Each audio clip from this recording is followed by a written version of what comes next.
Thank you.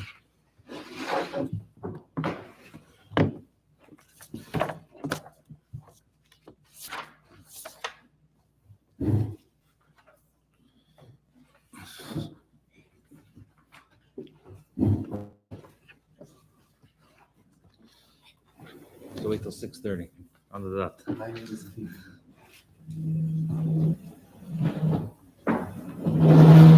Okay, good morning. We're going to start in the beginning of Parshas Noach Torah. The Alter Rebbe brings a pasuk in Shir Hashirim. Shir Hashirim was written by Shloimy HaMelech, and it describes the love that the Eibishter and the Yidden have. So one of the psukim which describes the love, Shloimy HaMelech says as follows: Mayim Rabim, the great waters, are not able to extinguish the love that a Jew has. Unahares, and the rivers, lo yishtafua, cannot wash that love away. Im yitin ish, if a man will give, as kol hoin beisei ba'ava, all of his wealth for this love, they're going to laugh at him. So the simple meaning of the pasuk, as Rashi explains, that the great waters refers to the non-Jews, the great nations, are not able to take away the love that a Jew has to Hashem. And Nahares, Rashi says over there, it means the malachim, the kings, and the officers. Even with great pressure, a Yid will never give up that love that he has to Hashem. And we're going to see the way the Alter Rebbe explains. We're going to see exactly what Mayim Rabim means. What does Naharis mean? What does it mean if a person gives away all of his wealth with love for this love? They're going to laugh at him. And Alter Rebbe explains as follows. Line 3. Hine Mayim Rabim, the great waters, him kol tirdas haparnasa, is the trouble of making a parnasa, and the machshavos that a person has in this world. Chuli kol zen, nevertheless, the Navi says, La yuchlu lechabes, Shloimy HaMelech says, La yuchlu lechabes es ha'avo, even with all the great tirdas haparnasa that a person has, it will not be able to extinguish the love that a Jew has. Why not? Every Jew has a natural hidden love. That every Jew has, every soul has by nature from his godly soul that a person has naturally, a person has a soul, and this soul wants to be one with the Eibishter. Kishal heves ha'olam ha'elo, like a flame, which just like a flame, the nature of a flame wants to go away from its source, wants to be one with its source, and the only way that a flame is able to really be attainable is when a coal is holding it down. So the same thing, the nefesh, every Jew has a nefesh alikis, and that nefesh alikis by nature wants to be one with its source. In other words, one back with the Eibishter. And like the Navi, the previous pasuk, Shloimy HaMelech writes, like the coal of a burning fire, shalheves yudka, the flame of yudka. What does that mean? Shalheves, this nefesh alikis has a flame in it, habom milmaila, which comes above, shanefesh alikis, which is the nefesh alikis. In other words, before the nefesh alikis came to being clothed in a physical body, it was having hana, it was having benefit from the ray of the Shechina. It was one with Hashem in an ultimate unification. And therefore,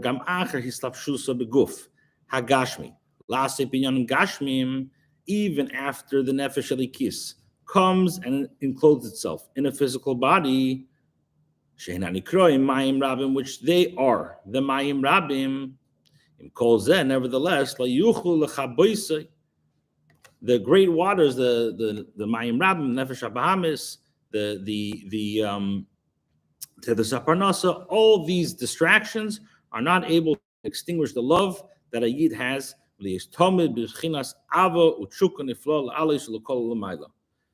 Because naturally, like we explained, it has a natural love to be one with Hashem and to be back with the source. Now, we explained that the Mayim Rabim, the Tilas Parnasa, not only is it not going to affect a Yid, because a Yid has an Nefesh Elikis, has a godly soul, and that godly soul is naturally one with Hashem. Not only that, V'adrab, on the contrary, through the Nefesh Elikis, coming down into this world and dealing with all the distractions of making a livelihood, can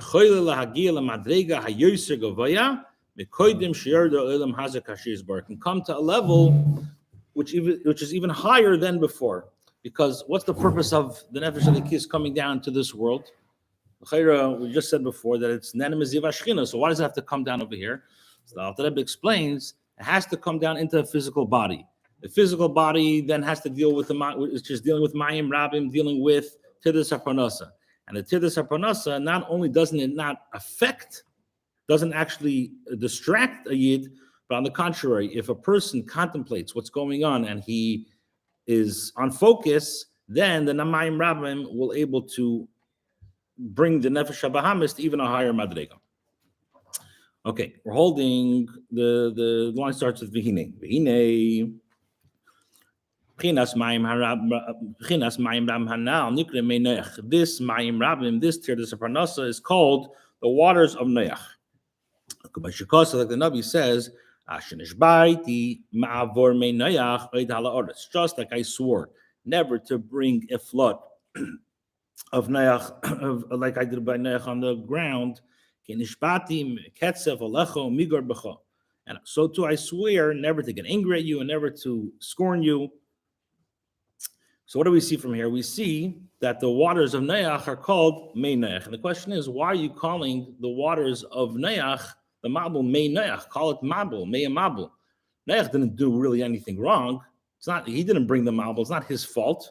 He could have done things to, like explains Chassidus, that he could have done, like Rashi says, he could have done things to arouse the nations to do more tshuva, but it's not, why are you calling it, like associating the Mabul, like it's his fault calling it Meinech?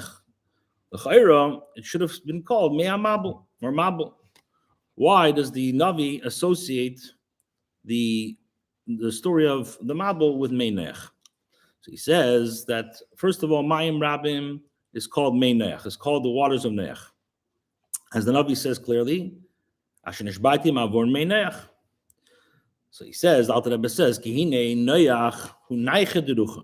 Noach, which literally means to rest, also comes from the lashon of naiche derucha, which means it makes a nachas ruach to Hashem.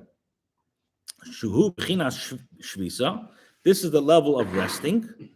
Ka'adam hashevis melachta. Just like a person rests from his work and he's feeling good, he's feeling relaxed, so too the Noach, the Mei Noach, also relaxed, so to speak, the world relaxed, the Eibishter, as the pasuk says, "Vayishbais bayim hashvi," says that Hashem rested on the seventh day. The Targumah in the Targum says, "V'noch b'yem shvi'ah," he rested on the seventh day. So I see that Noach has to do with resting.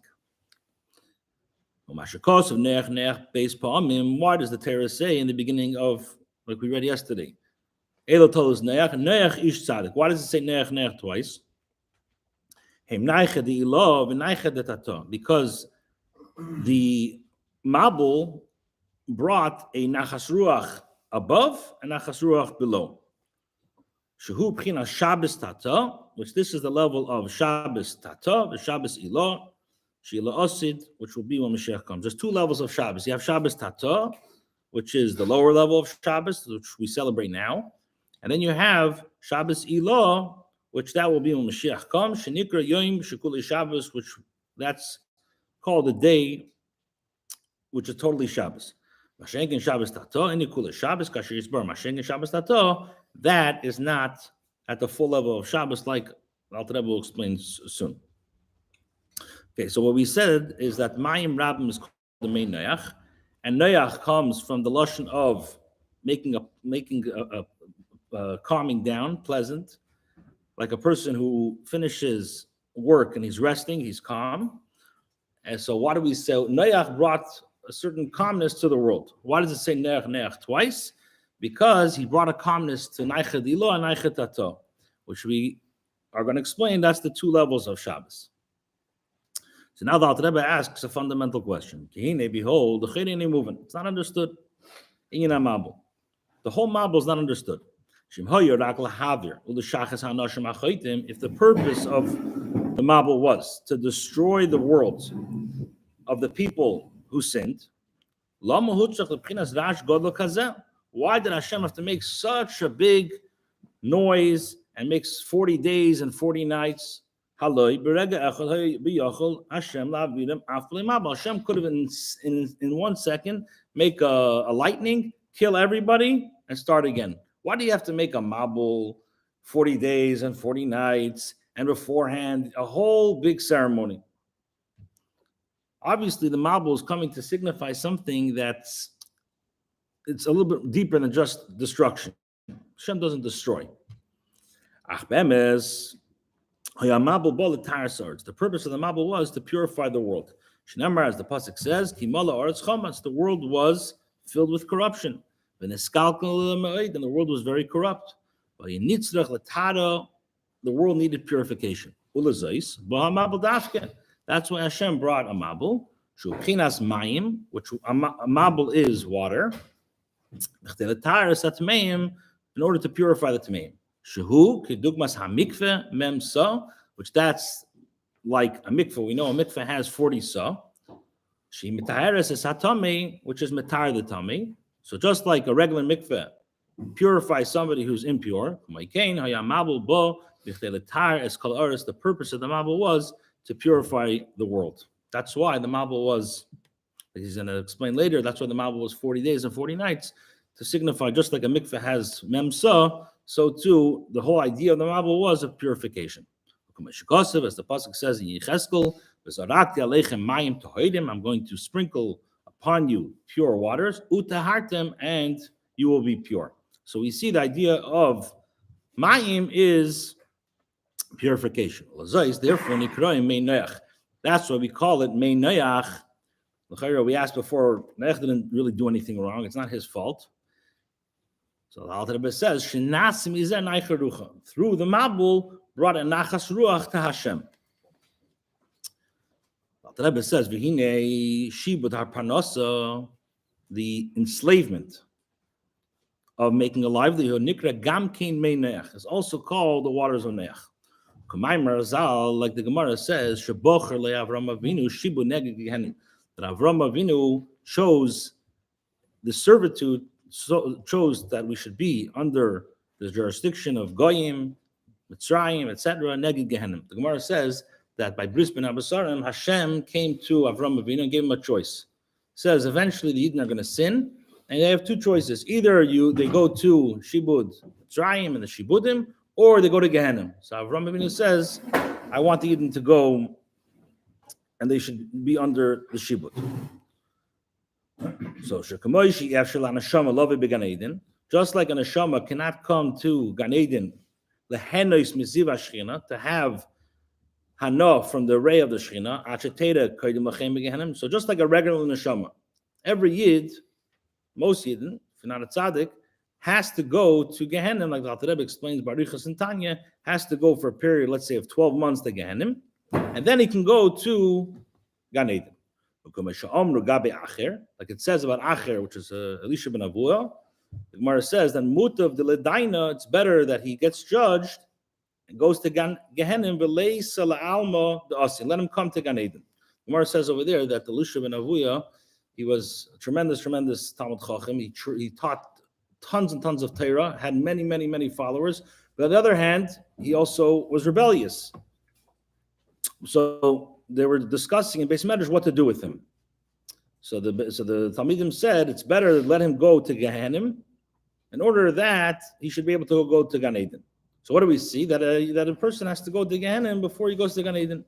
V'gam litbo b'nahar dinar. He also has to go in the river of dinar, like it says in another place. So just like a person, so to speak, has to suffer in order to get to the next level, to get to Gan Eden, so too, Kumaykain, Aidei Shibud, through the servitude, through the hardships of Gehenim, a person can go to even a higher level. Now, the Alter Rebbe explains, behold, Shibud, when we say Shibud Parnasa, Eina Pirush, the explanation is, Mashiesh Alenu Atam Melech. It's not that like we have a king above us, and he takes taxes. That's not what Shibud means. Shibud doesn't mean that you have a king who charges a lot of money in taxes. Why? What's the raya? Shagam Bisman Beis Hamikdash Hoya Aleinu Melech Yisrael. Even in the times of the Beis Hamikdash, there was a king, Shloimy Melech. VeHamas Hoya BiYoser Kiyadua. Shecheder Gasiri Hutza Kolach Litin. Shloimy Melech charged a big tax. He didn't have Rachmanis. He charged a big tax on everybody, 10%. So you see that Shibud doesn't mean that a person has to pay a lot of taxes or a lot of money, a big IRS bill. That's not what Shibud means. The kavana is when the Beis Hamikdash was in existence, there was tremendous amount of bracha. Eretz Yisrael, even though that Eretz Yisrael is always blessed with Zavas Chala V'Dvash, but you saw it in a revealed manner. Shaloi al pi tava klal. The Yidden had, like we're going to learn, those who are learning Daf Yomi, the end of Ksubas speaks about how the Yidden had tremendous amount of bracha. When Shekos B'Gemara Seif Mesech Ksubas, Lahoya klal dagas to this parnasa. There was not. The Gemara says over there that the Yidden were in such an abundance of wealth that nobody had dagas parnasa. Isn't that due to the lack of war? Yeah. But the point is that when we say Shibud Parnasa, it doesn't mean it means that a person is basically not worried. Shibud Parnasa means a person's worried about making a Parnasa, and in the times of Shloimy Melech, they didn't have that. Now Yishlachol Echad ve'Echad Yigia v'Tirdas Parnasa Lasip Inyan Elam Hazagashmi. Now a person has to work hard and is strenuous to make a Parnasa. V'Ubchinas Mayim Rabim. This is the level of Mayim Rabim now, like we explained, Shenikra Mei Noach, which this Mayim Rabim is also called the waters of Noach. Shubchinas Naiche Derucha. So how does that work? We're saying the Mayim Rabim is called the Mei Noach, and this Mayim Rabim makes a Nachas Ruach. How does that work? The Alter Rebbe says the Fishaydei Bchinas Mayim Rabim Hanam, through the Mayim Rabim, through the Tirdas Parnasa, this Al this Hanashama, the Madrega Yoser Gavoya Mikoidim Stapshusa. The neshama comes to a higher level than it was before. Why? When the neshama was in Gan Eden, it only was able to have enough from a ray of a shechina. K'mayim Razal, like the Gemara says, Yafa sha'achas b'tshuva ma'asim tevim. 1 hour, 1 moment of tshuva ma'asim tevim in this world is better than mikol chayalam haba, than better than the world to come. Because doing tshuva in this world is like the advantage of light. This is the level of hiskafia, and transforming the light. When a person a whole day works very hard, which is called darkness, then he comes home that night, or he goes to shul that night, and he's misbayin in davening.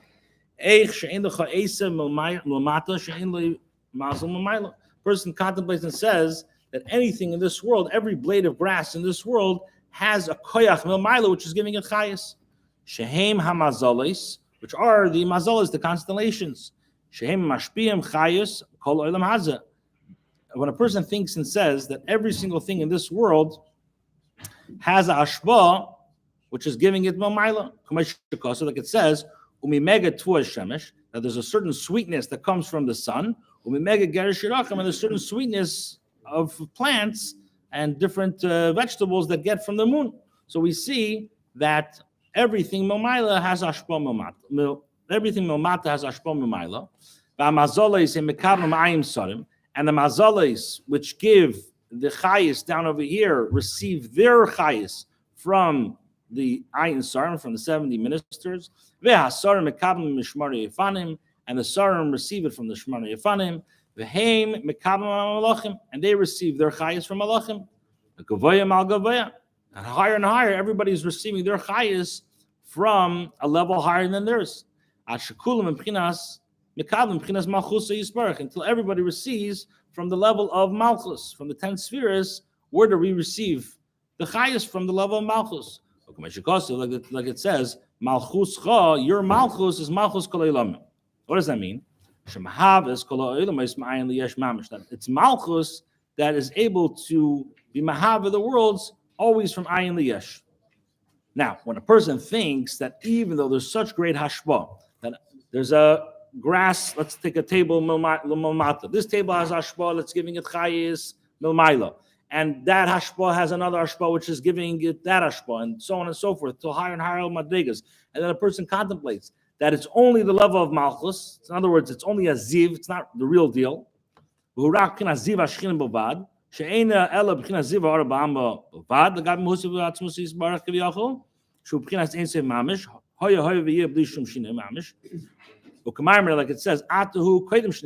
that you are before the world was created. We say about Hashem, so the question is, what does that mean? Hashem is the same after the world is created. The world was created. Obviously, if Hashem is the same, why do you create the world? So Chassidus explains that when we say At, is referring to Atzmus. In other words, Malchus, yes, the world has an effect. Malchus has an effect on the world has an effect on Malchus. But when it comes to the higher levels, that the world makes no difference. If there's a world, there makes no difference to the Eibishter. Okay, so what does that have to do with anything? So the Rebbe says, now through after a person contemplating into this, very deeply, a person will get a great love and yearning to Hashem, like a burning fire, to go out of the darkness, to get out of the darkness, and to only cleave to Hashem. As the pasuk says, "Mili b'shamayim." David HaMelech says, "Who's in the heaven?" And doesn't want michuli. So the Rebbe explains, and this person, once he contemplates very deeply, he's not going to want anything in Gan Eden, even Gan Eden Atachtin, he doesn't want anything in Gan Eden Elyon. Why? They're only a ray of a sunlight. When a person, let's say, experiences rays from a sunlight, even though it doesn't matter how great the rays are, it's still a ray. You're not getting the sun itself. So when a person contemplates into thinking that all the ashpa that he has is only a ziv, he's not going to want it. He's going to want the real deal. Like the Gemara says, tzadikim yoshim v'chuli, b'nenem ziv hashchina. As we know, tzadikim, they sit and they're nenem from the ziv hashchina. This person doesn't want them. This person wants to be one with Hashem. He wants to be one with the essence of Hashem.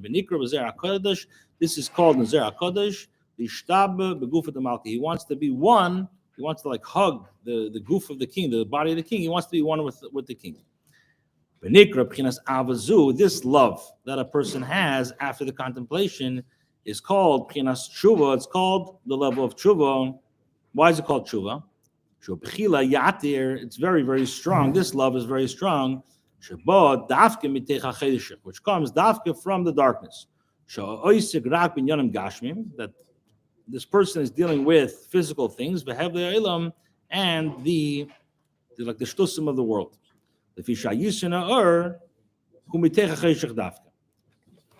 so basically what Rebbe was saying the last few lines is that the Mayim Rabbim not only does it not affect the person, but the Mayim Rabbim also helps the person. And when a person, after a whole day's work, thinks that all the ashpa that he has, all the flow and all the brachas that he has is only really a ziv, it's only a ray, he's not really getting the real deal, that will cause him to want to have the real deal, to have the shtab of the guf of the malka, to have the love of b'chila yater, and that only it brings it out from the person dafka when he's challenged with choshech. Because when a person he's not challenged, when a person has darkness, he has troubles, he has tribulations, he has difficulties, and he's able to withstand that, that brings him to a higher level. And this love is called b'chol meidecha, shu bli gvul mamish. It's a love which is unlimited. Shabbat dafkim min hahofuch shu acheshach comes dafka from the darkness. Like it says, the Gemara says, when Hashem says toiv in Parshas Bereishis, Zamalach Chaim, that refers to the king, the angel of Chaim. Toiv ma'oid, and when it says in the pasuk toiv ma'oid, Zamalach Hamavis, this refers to the Malach Hamavis. So obviously the question is, he's saying that the Malach Hamavis is toiv ma'oid is good. So this explains through the darkness of the level of the nefesh Bahamis, a person can come to the level of bli gvul mamish. Okay, we're going to stop over here.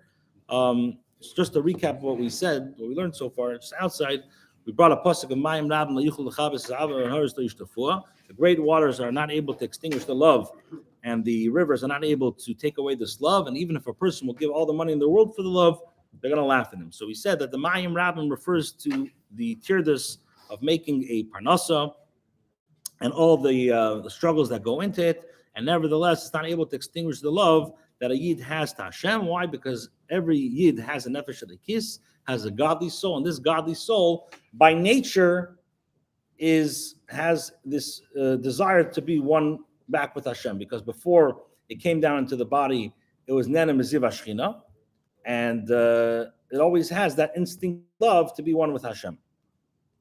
And then we said that not only does the Mayim Rab not affect, but it also uplifts the person and it gets into a higher level. And we explained that the Mayim Rabim is also called the waters of Noach, as it says, Ashnishbati ma'avor mei Noach.